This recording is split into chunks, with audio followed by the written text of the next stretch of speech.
बचपन से माता पिता अपने बच्चों को समझाते हैं, कहते हैं कि अपने पैरों पे खड़ा होइए। आज हम आपको ये बात इसलिए बोल रहे हैं, आज हम आपको मिलवाने लाए हैं एक ऐसे शख्स से जो खुद पे आत्मनिर्भर है।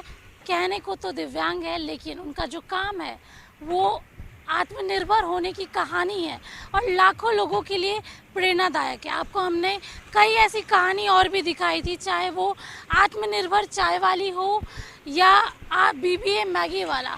आजकल के जो यूथ है वो अपने पैरों पे ही खड़ा होना चाहते हैं। आज हमारी मौजूदगी खगोल रोड पे है। आप देख सकते हैं मेरे पीछे एक जूस कॉर्नर है जिसका नाम है ईट्स पोर। जो इसके ओनर हैं, जिनका नाम अमित सिंह है, वो दिव्यांग है। उनके साथ जो काम करते हैं और उनकी हेल्प करते हैं, उनका नाम सुमित है।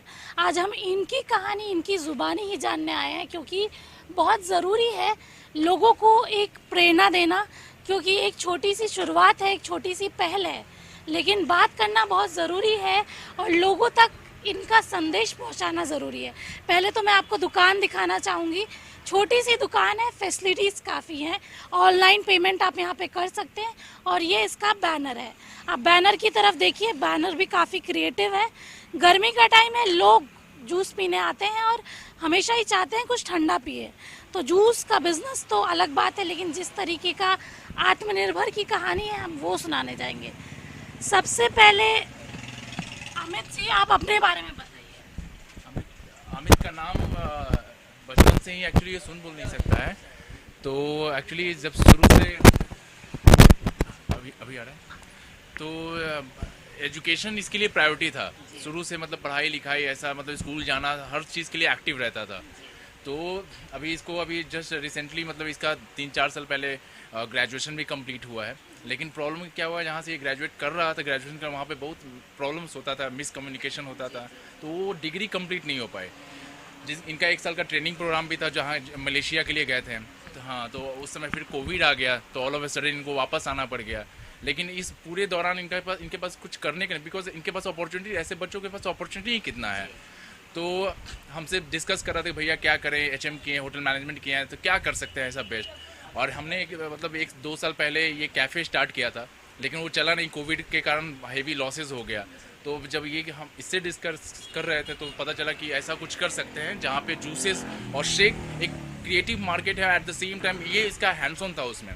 तो लेकर हम चलो लेट्स डू इट। देखिए, हम अपनी ऑडियंस को बताए जाएंगे, अमित जो है उनके बदले सुमित हमें बता रहे हैं उनकी बात।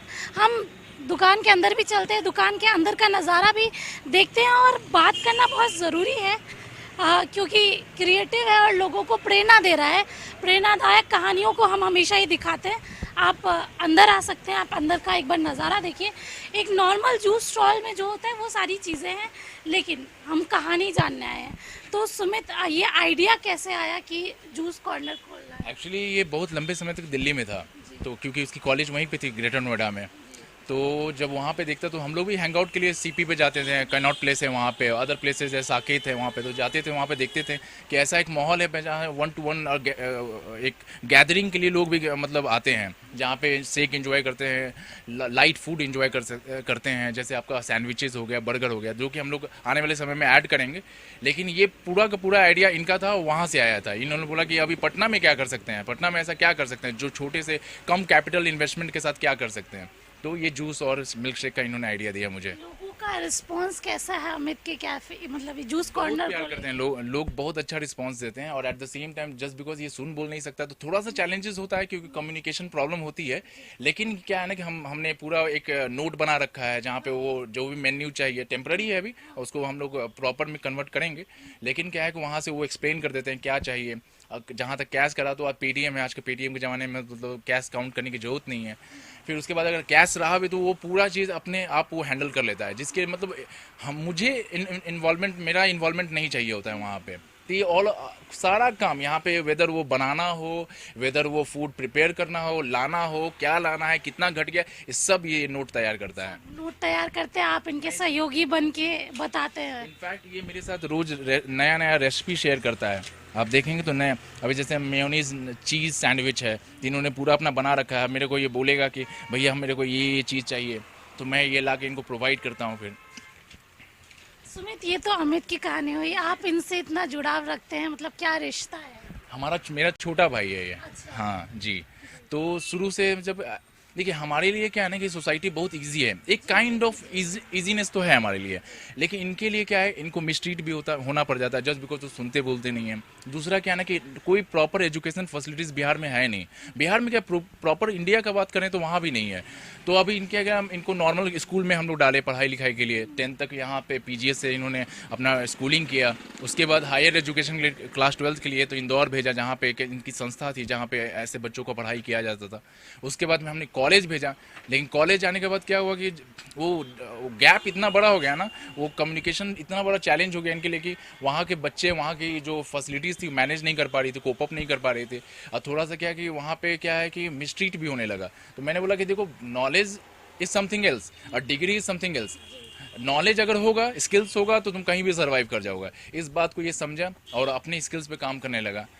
हमें इतनी दिक्कत हुई क्योंकि सोसाइटी हमारी थोड़ी सी ऐसे लोगों के लिए हमेशा ही थोड़ा प्रॉब्लम क्रिएट कर देती है, मिसट्रीट करती है, और अगर कुछ करना भी चाहते हैं तो करने नहीं देती है। जी बिल्कुल।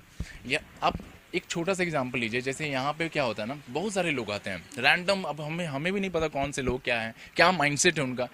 कुछ लोग आते हैं जो बहुत मतलब उनके अंदर इतना काइंडनेस होता है कि वो समझते हैं कि अगर प्रॉब्लम है तो हमें इनिशिएटिव लेना पड़ेगा कि इनका जो बात है ना, अगर नहीं क्योंकि साइन लैंग्वेज सबको नहीं आ रहा है, इसे तो आ रहा है, ये American sign language, Indian sign language सब जानता है, लेकिन आपको नहीं आता, हमें नहीं आता है। तो क्या है कि अब वो जो कन्विंस करना चाहता है, जो कन्वे करना चाहता है, वो हो नहीं पाता है। अब क्या है ना कि बहुत लोग क्या है ना कि अगर मान लीजिए कि एक कोई शेक पिया, अभी वो शेक पिया और कुछ लोग चले गए, जस्ट बिकॉज वो सुन नहीं सकता तो वो अपनी बात कह भी नहीं सकता है, कोई समझ भी नहीं सकता है, तो इस बात का कोई फ़ायदा उठाए। कुछ लोग बहुत सपोर्ट भी करते हैं, जैसे एक इसका फ्रेंड है, उन्होंने 2-4 फूड ब्लॉगर से कनेक्ट करके उनको बुलाया, उनको प्रोपोगेशन पे हेल्प कर रहे हैं वो। तो ऐसे भी लोग हैं। तो ये अभी इनके लिए चैलेंज क्या है कि इसी सोसाइटी में जीना है। अब ये दोनों, बुरा और अच्छा दोनों देख के चलना है। अभी कितना डेली बेसिस पर जो उनका जो खुद का कैपेसिटी है, कितना सीख सकते हैं, अब ये धीरे धीरे ही पता चलेगा। लेकिन हमारी एज ए सोसाइटी हमारी रिस्पॉन्सिबिलिटी है कि ऐसे लोगों को नॉर्मल लोगों से ज़्यादा सपोर्ट चाहिए। जी बिल्कुल। आप अमित साइन लैंग्वेज में हमारे ऑडियंस के लिए कुछ कहना चाहेंगे, अगर आप इनको बता सकें।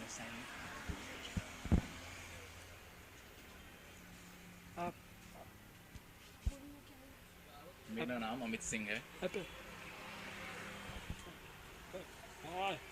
भारत बिहार में रहता है, दानापुर में रहता है। ये काम करता है juice counter, milk shake, juices और भी बहुत सारी चीज़ें बनाता है, फ्रेंच फ्राइज़।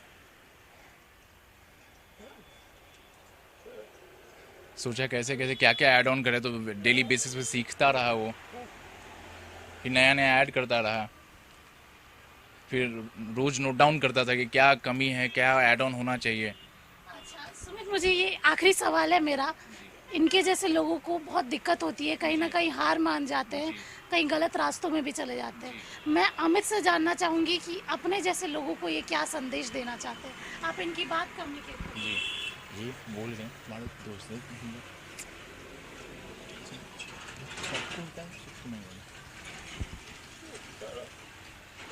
पहले जब मैं काम करने जाता था, 9 बजे जाता था, 10 बजे रात को आता था, बहुत दूर जाना होता था, दोस्त नज़दीक में कोई नहीं होता था, लेकिन नियर बाय में फ्रेंड नहीं है, सब लोग कहीं ना कहीं निकल जाते हैं काम करने के सिलसिले में। फिर कभी कभी मिलते हैं, थोड़ा टाइम मिलता है तो। जी देखिए, दो भाइयों की कहानी है, भले जुबान और सुनाई नहीं देता, लेकिन जो इनकी आत्मनिर्भरता की कहानी है वो बहुत सारे लोगों के लिए प्रेरणा है। क्योंकि कहीं ना कहीं ऐसे लोग सोसाइटी में पीछे रह जाते हैं, हिम्मत हार जाते हैं।